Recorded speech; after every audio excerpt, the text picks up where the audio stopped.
Manchester United fans are trying to work out who is to blame for the club's poor season. A 4-0 thrashing at Crystal Palace was their 13th Premier League defeat, leaving them 8th in the table. These supporters tell Sky Sports News the team and boss Erik ten Hag are responsible. Of course, the players have got to take some blame. We have got a good squad, but something's wrong in it. But yeah, we've got to put it down to Ten Hag. They seem to think they can just walk it, and they don't make the effort. He should never have come in the first place. He's not a United manager. Me personally, I'd like to know what he actually does at Carrington. On the 1st of May was the annual Winchester vs Chichester Varsity Games. This is where the two universities play in sporting events, with the total score being counted between all games, leading to a final verdict. This year Chichester won narrowly, however next year is still all up for grabs.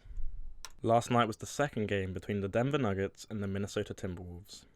Minnesota once again took a game away from home, giving them the 2-0 series lead heading back home to Minnesota. It's not looking good for the defending champs, as the Timberwolves still haven't lost a game in the playoffs. Even with Rudy Gobert, Defensive Player of the Year candidate, missing last night's game due to the birth of his new child. Can Nikola Jokic rally up a comeback and go back to the NBA Finals? Or is the suffocating defense of Minnesota too much for the Nuggets to handle? And West Ham have announced David Moyes' departure at the end of this season, allowing their manager to get the send-off he deserves at Saturday's final home game.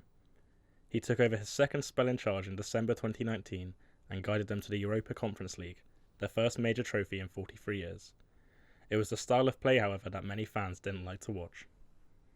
I've never left a football match before the end until Moyes came. I couldn't sit through the Newcastle defeat last season. And then I felt guilty about it, and I forced myself to sit through the Arsenal defeat this season. I was like the boy stood on the burning deck when all but he had fled. We played some awful football. And the New York Knicks vs the Indiana Pacers has just started their first series, with Brunson leading New York once again to a win. Jalen Brunson has just become the 4th player ever to score 40 or more points in 4 consecutive postseason games, the first since Michael Jordan in 1993. Jalen Brunson erupted for 21 in the 4th quarter and finished with 43 points overall, as New York rallied from 9 points down late to beat Indiana 121 to 117. Brunson finished the first round series against Philadelphia with games of 47, 40 and 41 points. He was a leading scorer, averaging 35 points per game.